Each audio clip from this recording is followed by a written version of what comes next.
KL Rahul की form को लग गई है कोई बहुत बुरी नजर, लेकिन वेंकटेश प्रसाद ने कह के ले ली ऑन ट्विटर केएल राहुल की खबर। केएल राहुल की फॉर्म फिलहाल नेशनल मुद्दा बन चुका है और ये भाई साहब क्या मतलब जो बैड लक भी है इतना खराब चल रहा है। अगर आप आखिरी डिसमिसल देखो इनका दिल्ली वाले टेस्ट के अंदर, जो आप देखोगे आप भी रो पड़ोगे कि भाई किसी की किस्मत इतनी खराब कैसे हो सकती है कि बॉल फॉरवर्ड शॉर्ट लेग से बाउंस होकर सीधे विकेट कीपर के पास चली जाए। मतलब इतना बुरा तो किसी के साथ भी ना हो, मैं तो अपने दुश्मनों का भी इतना बुरा कभी नहीं चाहूंगा।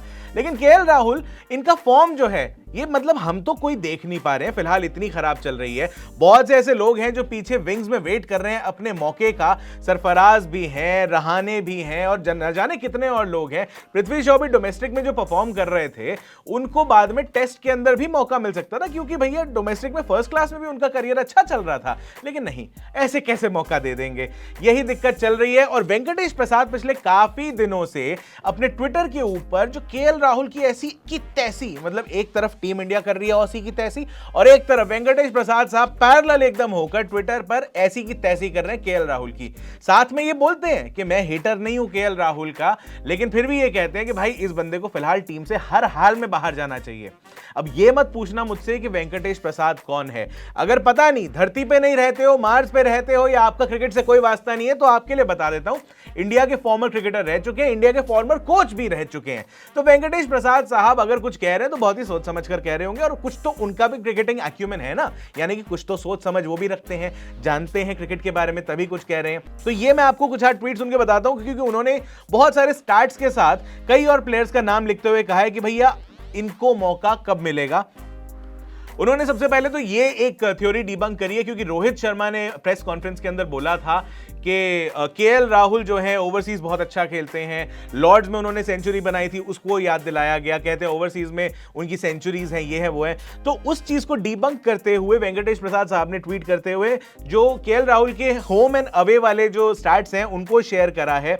यहां पर वो लिखते हैं कि there is a view that KL Rahul has an outstanding overseas test record but stat speaks otherwise. He has a test average of 30 overseas in 56 innings, scored 6 overseas centuries but followed it up with a string of low scores, that's why averaging 30। तो ये उन्होंने बताया है और यहाँ पे उनके stats भी शेयर करते हुए पूरा ये बताया कि किस तरीके से भले बाहर खेलते हुए उन्होंने 600 बनाए थे, लेकिन उनका एवरेज अवे भी जो है वो 30 का ही है और वो उसको कैपिटलाइज नहीं कर पाए। बन गए, उसके बाद दोबारा से वो रन नहीं बने तो ऑब्वियसली उसे बैड फॉर्म ही कहेंगे और क्या कहेंगे, और फिटनेस इश्यूज से भी जूझते रहे हैं, तो वो भी एक चीज़ है। अब अगर कोई ये बोले कि जी खेले नहीं इतने टाइम तक और उसके बाद फिर मतलब आप ये बोलो कि इतने साल में रन नहीं बने, तो इसका कोई मतलब नहीं बनता है खास। नहीं अगर बन रहे तो नहीं बन रहे हैं। वेंकटेश प्रसाद साहब ने साथ में यह भी कहा है शिखर धवन का केस रखते हुए कि शिखर धवन को जिस तरीके से टीम से बाहर निकाल दिया गया है और ऐसा लग ही नहीं रहा है कि शायद किसी भी फॉर्मेट में शिखर धवन को कंसिडर किया जाएगा अब, तो शिखर धवन के भी कुछ स्टैट्स जो हैं वो उन्होंने यहां पर शेयर करे हैं। उन्होंने कहा है कि अगर ओवरसीज एवरेज देखनी है तो ओपनर्स के अंदर शिखर धवन की वन ऑफ द बेस्ट है। साथ ही उन्होंने कहा है कि average of nearly 40 with 500s, that too दो ही too hasn't been consistent in test but had outstanding centuries in Sri Lanka and New Zealand plus a much better home record। यानी कि शिखर धवन जो घर पे मैचेस खेलते हैं एटलीस्ट वहां पे उनका रिकॉर्ड बहुत ज्यादा अच्छा है। अगर जो उन्होंने स्टैट्स जो शेयर करे हैं अगर मैं उनमें से पढ़ना शुरू करूं तो यहां पर आपको पता चलेगा कि अवे वाले जो हैं वहां पे 5 उनकी सेंचुरीज हैं 23 मैचेस के अंदर और हाईएस्ट 190 का है, एवरेज 39 का है, और घरेलू मैदानों पे जितना वो खेले हैं वहां पर 11 मैच उन्होंने खेले हैं, 200 है, 250 है, हाईएस्ट 187, 710 रन, 44.3 का एवरेज। यानी कि डेफिनेटली केएल राहुल से तो बेहतर ही दिख रहा है अगर आप एवरेज देखना शुरू करते हो, लेकिन टीम इंडिया को और बीसीसीआई को सिर्फ केएल राहुल ही दिख रहा है। वेंकटेश प्रसाद साहब सिर्फ यही नहीं रुके हैं, वेंकटेश प्रसाद साहब ने और भी ट्वीट करा। उन्होंने शिखर धवन के बाद जो उन्होंने केस सामने रखा वो रखा मयंक अग्रवाल का। मयंक अग्रवाल के बारे में कह रहे हैं कि after brilliant start in Australia he did struggle in away test matches but he has by far the best home record, average of nearly 70 in 13 innings, though 2 double hundreds and a 150 on a Wankhede pitch where everyone else struggled. Great against spin and had a prolific domestic season. यहां पर मयंक अग्रवाल के भी stats उन्होंने share करे हैं। Home matches उन्होंने 9 खेले हैं जिसके अंदर हाईएस्ट उनका 243 का है, 69 का एवरेज है, 69 से ज्यादा ही है, और अवे मैचेस के अंदर उनका एवरेज उतना अच्छा नहीं है, 25 का है, बट ओवरऑल 41.3 का एवरेज है, जो कि अगर आप केएल राहुल से कंपेयर करते हो तो वहां पे उनका एवरेज निकलता है 33.4 का एग्रीगेट। इसके बाद उन्होंने मयंक अग्रवाल के बाद भी उन्होंने वो रुके नहीं है, सबसे पहले उन्होंने बात करी है उस बंदे की जो टीम के अंदर फिलहाल हाथों हाथ बैठा हुआ है, और ऐसा कहा जा रहा है कि केएल राहुल उस बंदे की सीट मार के बैठा हुआ है फिलहाल, क्योंकि ओपनिंग का जो स्लॉट है वो लेके बैठे हैं। शुभमन गिल जो वहां पर स्क्वाड में मौजूद है बॉर्डर गावस्कर ट्रॉफी में इंडिया वर्सेस ऑस्ट्रेलिया के, शुभमन गिल को मौका नहीं मिल पा रहा है, क्योंकि पता नहीं वो शेट्टी अन्ना के दामाद नहीं है या क्या है क्या नहीं है, कौन सी जॉक वो अपनी जैक नहीं लगा पा रहे हैं, उनको इतना सारा मौका क्यों नहीं मिल रहा है ये तो भगवान ही जाने। बाकी वेंकटेश प्रसाद साहब कह रहे हैं कि Shubman Gill has had a brief international career and in 14 overseas innings averages 37 with his 91 at Gaba amongst the best overseas fourth innings and has been an outstanding form। ये सब लोग कह रहे हैं, यही वेंकटेश प्रसाद साहब कह रहे हैं, स्टैट्स के साथ कह रहे हैं बाकायदा लिख के कि उनकी फॉर्म कमाल चल रही है इन जनरल, ओडीआई देख लो, टी20 देख लो, और उसके अलावा अब अगर फॉर्मेट मिक्स नहीं करने तो उन्होंने सिर्फ ये भी बता दिया कि 14 ओवरसीज इनिंग्स में 37 का एवरेज है डेफिनेटली।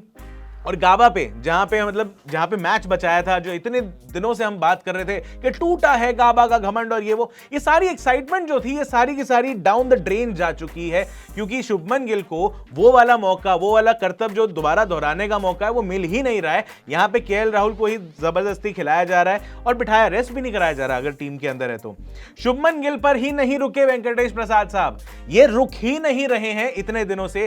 केएल राहुल के बारे में, टीम इंडिया की नीतियों के बारे में, हर चीज के बारे में इतना ज्यादा कह रहे हैं। बहुत से लोग कह रहे हैं कि शायद इनकी कोई आपसे कोई अनबन हुई है अंदर, ऐसा लगता नहीं है। बहुत कम ऐसे लोग हैं जो खुल के बहुत सारी बातें कर पाते हैं, और अगर एक प्लेयर से दूसरे प्लेयर पे आने की बात करें, इतने प्लेयर्स का उन्होंने नाम ले लिया, अजिंक्य रहाणे को भी उन्होंने सामने रखा है।